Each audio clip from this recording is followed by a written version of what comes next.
Imagine a world where the most terrifying sound you could hear was the distant creaking of wooden ships slicing through the waves, followed by the roar of savage warriors.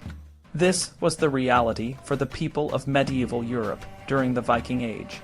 The year was 793, and the peaceful island of Lindisfarne, known for its holy monks and sacred treasures, was about to witness a horror that would change the course of history. The Vikings, fierce seafarers from the north, had discovered an opportunity too good to resist. Monasteries and churches, filled with gold, silver, and precious relics, stood virtually defenseless. These sacred places, where even the most impious locals would not dare to tread, now became the primary targets of the Viking raids. The monks, who had lived in isolation to escape the world's temptations, found themselves face to face with a new and terrifying threat.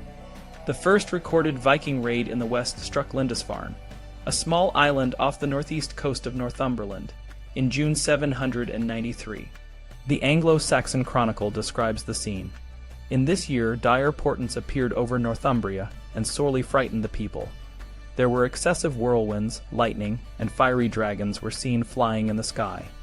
These signs were followed by great famine, and a little after those, on 8 June, the ravaging of heathen men destroyed God's church at Lindisfarne. The Vikings pillaged the monastery, slaughtered the monks, and left behind a trail of destruction. The attack was so shocking that many people believed it was a sign of God's wrath for their sins. The Vikings, also known as Norsemen, were not just mindless barbarians. They were skilled sailors and warriors. Their longships, called Nors, were specially designed for raiding. These ships were long and narrow, with a shallow draft that allowed them to navigate both the open sea and shallow rivers. The Vikings could strike without warning, raid a settlement, and then quickly retreat before any significant resistance could be mounted. The monks of Lindisfarne were not the only victims. The Vikings' raids soon spread to other parts of Europe. Monasteries and churches along the Atlantic coast of Ireland, the Scottish Islands, and the north of England became frequent targets. The monks, in an attempt to protect themselves, built tall stone towers called round towers. These structures, reaching up to 150 feet, had a single entrance high off the ground. When the Vikings approached, the monks would climb up the ladder, pull it inside, and take refuge. However, these towers could not protect them forever.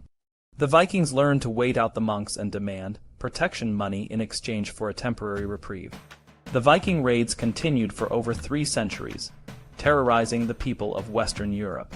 In 841, the Vikings founded Dublin, a strategic base from which they could launch further attacks.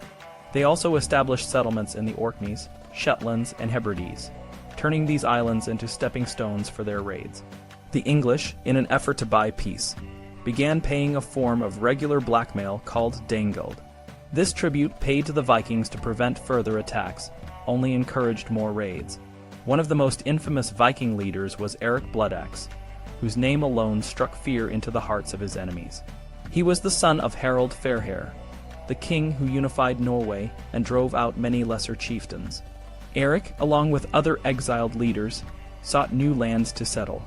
They found these lands in the Faroe Islands, Iceland, and eventually Greenland. Iceland, discovered by the Vikings in the 8th century, became a popular destination for settlers. By the early 10th century, most of the habitable land in Iceland was occupied. However, the pressure to find new land continued. In 982, Eric the Red, a Norwegian outlaw, set sail westward in search of new territory. He discovered a vast subcontinent that he named Greenland, hoping that a flattering name would attract more settlers. In 986, Eric led a fleet of 25 ships to Greenland, but only 14 ships survived the journey. The settlers established farms and homesteads, raising livestock and living off the land's natural resources. The Vikings' expansion did not stop there. In the 11th century, they turned their attention to the New World. Leif Erikson, the son of Eric the Red, is credited with being the first European to reach North America, nearly 500 years before Christopher Columbus. Leif and his crew landed in a place they called Vinland, which is believed to be present-day Newfoundland in Canada. They built a small settlement, but the harsh conditions and conflicts with the native inhabitants, whom they called Skraelings, forced them to abandon the colony after a few years. The Vikings' impact on medieval Europe was profound. They brought fear and destruction, but they also brought change. The Vikings' raids forced the European kingdoms to strengthen their defenses and develop more organized military structures. The Normans, descendants of the Vikings, played a significant role in shaping the political landscape of Europe. In 911, the Frankish king, Charles the Simple, granted the area around Rouen to Rollo, a Viking leader, in exchange for his protection against other Viking raids. This land became known as Normandy, and the Normans went on to play a crucial role in the history of France and England. In 1066, William, Duke of Normandy, launched an invasion of England, leading to the Norman conquest and the establishment of a new ruling dynasty. The Vikings' legacy is complex. They were feared as raiders and conquerors, but they were also skilled traders and explorers. Their ships, which were among the most advanced of their time, allowed them to travel far and wide, establishing trade routes and settlements across Europe and beyond. The Vikings' influence can be seen in the languages, cultures, and political systems of many countries, including England, France, Russia, and the Nordic countries. In the end, the Vikings' age of raiding came to an end, but their legacy lived on.